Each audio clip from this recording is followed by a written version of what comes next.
senyum-senyum sumringah. Tadi juga Bang Jansen ibaratkan ada burung merpati pada saat pertemuan dan mengalir. Apakah artinya, tandanya kalau jangan-jangan Partai Demokrat sudah siap meninggalkan koalisi perubahan untuk bergabung bersama PDIP?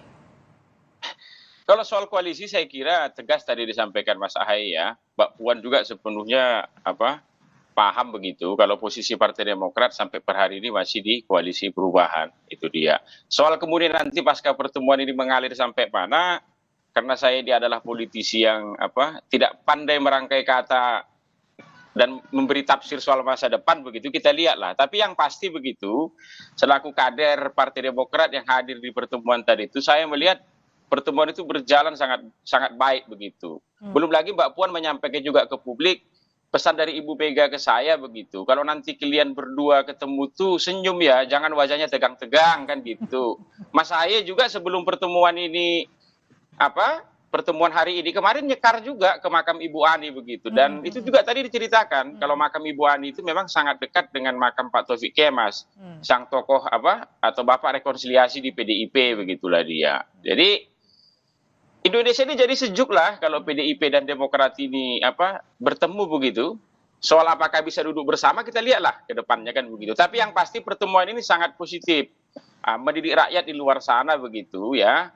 Bahwa komunikasi itu kadang bukan hanya dengan kawan saja. Bahkan dalam tanda kutip dengan lawan pun yang selama ini dipersepsikan dingin begitu. Itu bisa dilakukan untuk mencairkan suasana, membuat semakin sejuk. Kalau istilah Mas Ahaye tadi itu oase lah. Ini oksigen bagi ruang demokrasi kita begitulah. Jadi itu sih. Kalau gitu Mas Toto sebenarnya peluang-peluang kerjasama apa sih yang pasti dan kemungkinan besar akan dijalin antara PDIP dan juga Demokrat usai pertemuan tadi pagi? Ya, kalau mau ini tidak menjadi sebuah basa-basi politik kan yang pasti kalau dalam level pileg tidak mungkin ada kerjasama tanda kutip ya, di situ ada persaingan. Tetapi dalam konteks membangun koalisi atau kerjasama menuju pilpres, disitulah kita bisa menemukan kunci jawabannya. Pertanyaannya adalah apakah mungkin? Saya pikir begini, kalau berbicara mengenai pertemuan hari ini dilihat dari sisi koalisi capres-cawapres, memang kedua-duanya akan diuntungkan. Pertama, kalau kita bicara PDI Perjuangan, yang sering dikritik itu adalah kesan menunggu, tidak proaktif, bahkan ada yang menggunakan bahasa angkuh atau arogan. Tapi dengan pertemuan yang tanda kutip tadinya dilihat pasti akan tidak pernah terjadi, saya pikir ini minimal menunjukkan wajah baru dari PDI Perjuangan yang lebih cair. Yang membuat mungkin nanti partai-partai lain juga melihat PDI Perjuangan sekarang lebih terbuka untuk proaktif dan menerima. Apalagi ketemu dengan Partai Demokrat ya, tidak ada yang menyangka sama sekali ya bahwa benar terjadi. Ini pilihan yang ekstrim untuk menunjukkan wajah bahwa mereka jauh lebih cair, menetralisir kritik-kritik yang selama ini ada. Buat Partai Demokrat juga tidak baik kalau kemudian terjebak dalam sebuah isu, mereka ada dalam perangkap sudah masuk dalam tanda tangan perjanjian piagam dengan dua partai yang lain, tapi sampai sekarang kita tahu belum ada kesepakatan mengenai capres-cawapres.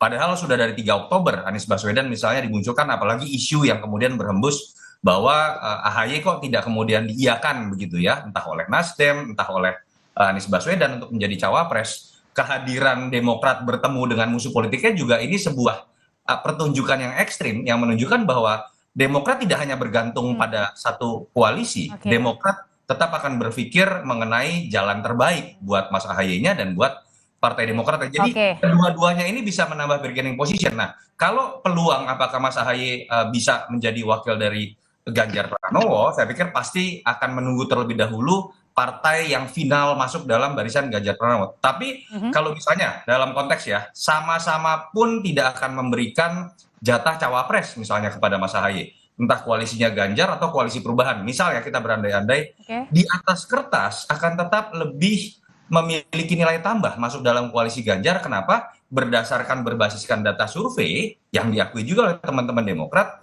peluang Ganjar lebih besar untuk menang dibandingkan dengan Mas Anies saat ini minimal.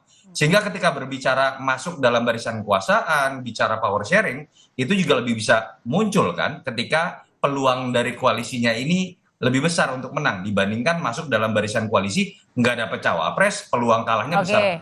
Itu yang saya pikir bisa menjadi menarik dan secara taktis bisa dihitung mungkin dan besar peluang dari Mas Ahaye untuk tetap masuk dalam barisan koalisi Ganjar. Oke, kalau gitu Pak Andre, jangan-jangan pada saat sudah sukses nih pertemuan pagi hari ini Mbak Puan, Mas Ahaye, jangan-jangan nanti dalam waktu dekat ada pertemuan juga antara Bu Mega dan Pak SBY? Ya, di politik ini kan membuka ruang kemungkinan-kemungkinan itu adalah tugas dari ya kita yang lebih muda, yang kita yang ya membackup, membantu untuk para senior, para ketua-ketua umum ini gitu. Dan dari aspek ini kan apa yang dilakukan oleh Mbak Puan dan Mas Ahaye tadi adalah ya membuka ruang-ruang pembicaraan itu gitu. Karena di samping kita bicara bukan hanya soal ya pilpres dan capres-capresan ke depan, tapi tadi juga dengan Mas Ahaye sebelum Mbak Puan datang kami juga ngobrol beberapa hal yang berkaitan dengan agenda-agenda politik yang perlu dikerjakan secara bersama, berkaitan dengan partai politik, undang-undang partai politik, berkaitan dengan undang-undang pemilu ke depan, yang antara partai politik harus mempunyai pandangan yang sama sehingga kita ya membangun demokrasi Indonesia dengan ya soal sistem pemilu sesuai dengan ya demokrasi Pancasila yang kita kendaki. Jadi bukan hanya soal pilpres, bukan hanya soal capres dan bacapres, tapi juga beberapa agenda-agenda yang kurang lebih ke depan bisa kita mempunyai pandangan yang sama untuk bekerja sama. Oke, kalau gitu Bang Jansen, untuk pertemuan hari ini, apakah ini juga bisa disebut warning dari Partai Demokrat? Karena kan Koalisi Perubahan, Pak Anies belum mengumumkan nama bacawa presnya. Apakah ini juga warning yang diberikan sinyalnya dari Demokrat kepada Koalisi Perubahan? Oh, nggak ada warning. Kalau soal kalimat evaluasi itu kan sudah jauh-jauh hari kita sampaikan, bahkan sebelum tawaran pertemuan ini ada kan. Jadi tidak ada warning kalau itu, karena dia di piagam kerjasama. Jadi nggak ada berhubungan ya berarti ya antara pertemuan hari ini dengan koalisi ya? Persis. Jadi karena di piagam kerjasama kami itu kan sudah jelas sebenarnya segala macam bentuk poin-poinnya diatur begitu. Tapi kembali lagi ke pertemuan dengan PDIP ini ya, ini kan sudah beku sekian lama begitu. Kemudian cair, ya kita syukurilah. Mari kita sambut dengan riang gembira dan sukacita pertemuan ini. Soal jangka panjangnya, apakah akan bisa sampai ke pertemuan Ibu Mega dan Pak SBY? Kalau saya secara pribadi selaku kader Partai Demokrat mengharapkan itu, karena begini.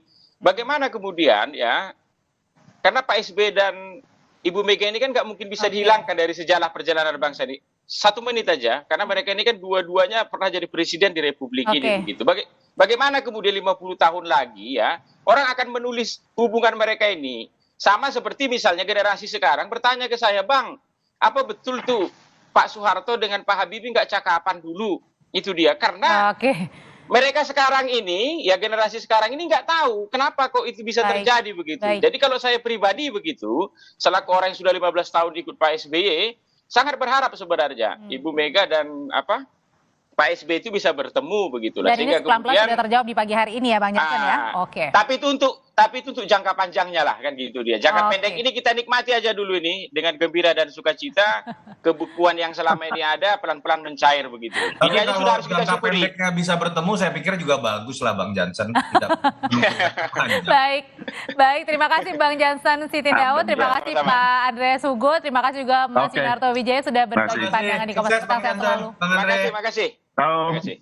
Makasih. Setelah ini saudara, kami punya informasi dari sidang isbat penentuan Idul Adha 1444 Hijriah atau 1444 Hijriah akan digelar Kementerian Agama petang nanti. Sejumlah lokasi yang jadi titik Ru'yatul Hilal melakukan persiapan. Kita pantau hilal di Kota Bandung, Jawa Barat dan juga di Ibu Kota Jakarta.